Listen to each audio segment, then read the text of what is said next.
നമ്മൾ വിവാഹം കഴിഞ്ഞ് നമ്മുടെ ഭർത്താവിൻ്റെ വീട്ടിൽ താമസിക്കുന്നത് അധികം ശരിയല്ല എന്നൊരു പക്ഷം ആൾക്കാർ ഇപ്പോഴും നമ്മുടെ സമൂഹത്തിലുണ്ട്. ആ സമൂഹത്തിലുള്ള ഒരാളാണ് ദിയാകൃഷ്ണ എന്ന് ദിയ പങ്കുവയ്ക്കുന്ന ചില വാർത്തകളിലൂടെ മനസ്സിലാകുന്നുണ്ട്. അത്തരത്തിൽ പ്രേക്ഷകർ ഇപ്പോൾ പ്രതികരിക്കുന്നതും ദിയയുടെ ഇത്തരം വാർത്തകളെക്കുറിച്ച് തന്നെയാണ്. പ്രേക്ഷകർ ഇപ്പോൾ ചിന്തിക്കുന്നതും ഇതേക്കുറിച്ച് തന്നെയാണ് എന്ന് പറയുന്നു. ദിയ എന്തുകൊണ്ടാണ് അശ്വിൻ്റെ വീട്ടിൽ താമസിക്കാത്തതെന്ന് പലപ്പോഴും ചിന്തിച്ചിട്ടുണ്ട്. അതിനൊരു കാരണമുണ്ട് എന്ന് പറയുന്നു.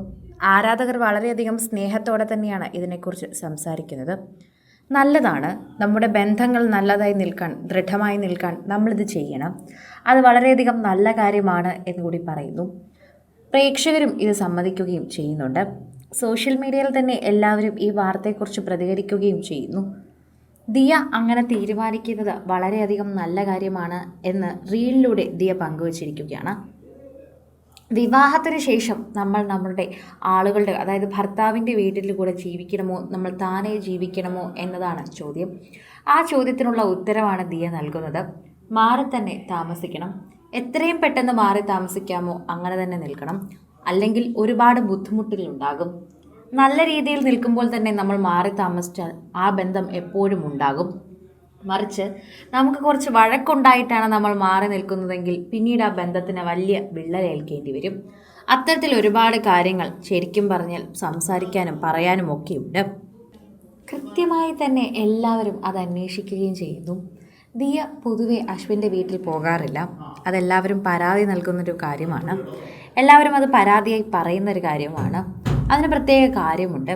വല്ലപ്പോഴും മാത്രമാണ് അശ്വിൻ്റെ വീട്ടിലേക്ക് ദിയ പോയി നിൽക്കാറുള്ളത്. ദിയയും അശ്വിനും ഓമിയും ഇപ്പോൾ ഒരു ഫാമിലിയായി.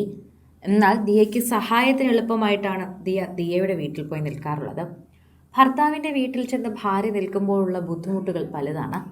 അതെല്ലാം തന്നെ അനുഭവിക്കാൻ ദിയയ്ക്ക് തീരെ താല്പര്യമില്ല. അതുപോലെ തന്നെ മറ്റൊരു കാര്യം എന്നത്, സ്നേഹബന്ധങ്ങൾ നിലനിൽക്കണമെങ്കിൽ നമ്മൾ എപ്പോഴും അതിൻ്റേതായ സ്പേസ് അതിന് കൊടുക്കണം. നമ്മൾ അവരിൽ നിന്ന് എപ്പോഴും അറ്റാച്ച്ഡായി നിന്ന് കഴിഞ്ഞാൽ ആ ഒരു സ്പേസ് കിട്ടില്ല. അത് നമ്മൾ മാറി നിൽക്കുമ്പോൾ മാത്രമേ അതിൻ്റെ കാര്യങ്ങളൊക്കെ മനസ്സിലാകൂ. അത്തരത്തിലൊരു കാര്യം കൂടിയുണ്ട്. പരസ്പരമുള്ള സ്പേസാണ് ഏറ്റവും വലുത് എന്ന് പറയണം. നമ്മുടെ കൂടെ തന്നെ നിൽക്കുമ്പോഴുള്ളൊരു സ്പേസ് കിട്ടുമ്പോൾ നമ്മൾ കൂടുതലും വിശാലമായി തന്നെ സംസാരിക്കാനും അവരുമായി സ്നേഹം പ്രകടിപ്പിക്കാനും തോന്നും. അങ്ങനെ തന്നെ തുടങ്ങുകയും ചെയ്യും. വിവാഹത്തിന് സമയത്ത് തന്നെ ഉടനെ ഒരു ഫ്ലാറ്റ് ദിയ എടുത്തതും ഇതുകൊണ്ട് തന്നെയാണ്. വിവാഹം കഴിഞ്ഞ ഉടനെ തന്നെ അശ്വിനുമായി താമസം മാറാൻ തന്നെ. അതിനുവേണ്ടിയാണ് ഈ ശ്രമിച്ചതെല്ലാം തന്നെ. പ്രേക്ഷകരും അത് പറയുകയും ചെയ്യുന്നുണ്ട്. വളരെ നല്ലൊരു കാര്യമാണ് ദിയ എന്ന് പലരും അതിനെക്കുറിച്ച് പറഞ്ഞും എത്തുകയാണ് എന്ന് പറയാം. സോഷ്യൽ മീഡിയ ഉപയോഗിക്കുന്ന പലരും ഈ വാർത്തയെക്കുറിച്ച് പ്രതികരിക്കുന്നതും ഇത്തരത്തിൽ തന്നെയാണ്. ദിയ ചെയ്തത് നല്ലൊരു തീരുമാനമാണെന്നേ ഞങ്ങൾ പറയൂ. പഴയ ആൾക്കാർ പുതിയ ആൾക്കാർ എന്നുമില്ല. അതെല്ലാവർക്കും മനസ്സിലാകുന്നൊരു കാര്യമാണെന്ന് കൂടി പറയണം. കൂടുതൽ സിനിമ, സീരിയൽ, ചാനൽ വാർത്തകൾക്കും നിങ്ങളുടെ പ്രിയപ്പെട്ട താരങ്ങളുടെ എക്സ്ക്ലൂസീവ് അഭിമുഖങ്ങൾക്കുമായി സബ്സ്ക്രൈബ് ചെയ്യാൻ മറക്കല്ലേ.